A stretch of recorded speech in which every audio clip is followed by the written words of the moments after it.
Three Corners is just your average small town, standing on the banks of a flood-prone river with a large pub anchoring the village at a once famous three-way intersection.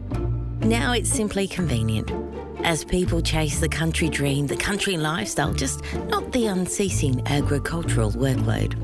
Population 2,000-ish.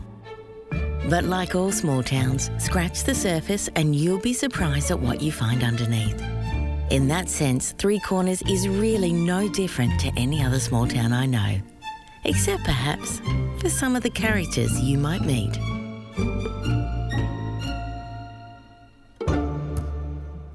Time to move. Every time he climbs the stairs, she sees that he looks in. Is it a reflex? Is it curiosity? Is it a little more sinister? The stairs run along her lounge room windows, so many people walking up to the top flats do peep in, then realise what they're doing and look away quickly, embarrassed. She used to freeze every time someone went past, then decided that was silly and she had to snap out of it. Unearthed some old lace curtains her mother sent down, and balancing precariously on the back of a sofa, she managed to attach them to the rungs. It wasn't as sunny or as light in the lounge now, but there was a small level of privacy. He still looks in though. Sometimes he lingers on the stairs, as though he's trying to see what's happening. When he's working outside in the common courtyard, which is filled with pots of garden veggies and herbs, he whistles tunelessly, as if to let her know, to let others know, that he's there and he's working, not loitering.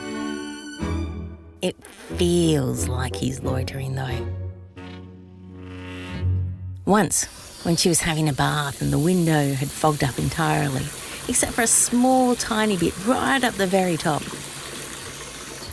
It was a heavenly bath and utterly enjoyable until she was surprised by a flash of light. A camera flash? She doesn't know. By the time she got out, threw on a robe and ran around, there was no one in sight. No one had seen anything either when she questioned her fellow courtyarders.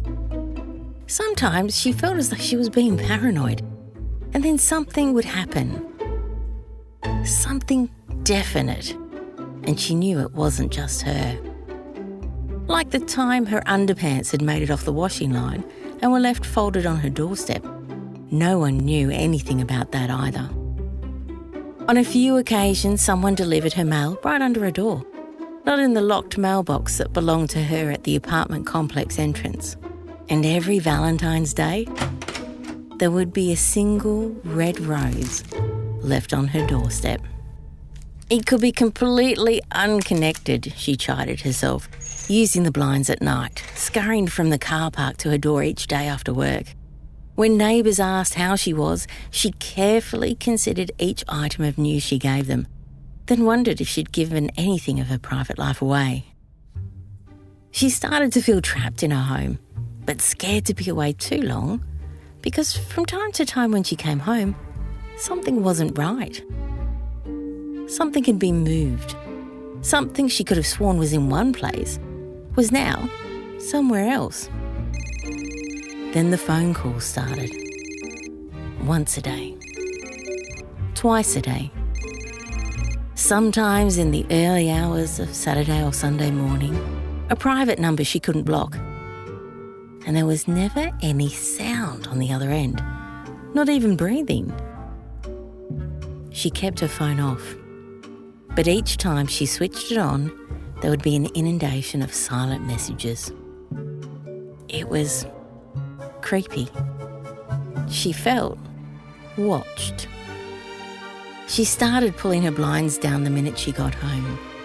She deliberately changed routines, changed hair, changed cars. Parked outside, not inside, 2 blocks away even, so no one would know her car. Stopped talking to the neighbours. And withdrew. Every time she tried to speak about it, it kind of came out garbled. There was nothing certain, just feelings. suspicions. One day her cat was ill, and when she took it to the vet, they said it had been poisoned. The vet's proclamation sent a chill up her spine. She never let it outside again. She started looking for places elsewhere, anywhere. And then, finally, a chance, and she moved in the dead of night quietly, without leaving a forwarding address. She's done it so many times now, it's become a way of life. And every year, she dreads Valentine's Day. As soon as a single red rose lies on the doorstep, she knows it's time to move again.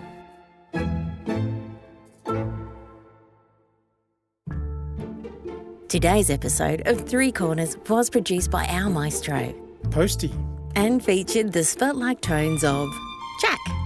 For more stories, head to talesfromthreecorners.com.au or subscribe to wherever you listen to your favourite podcasts.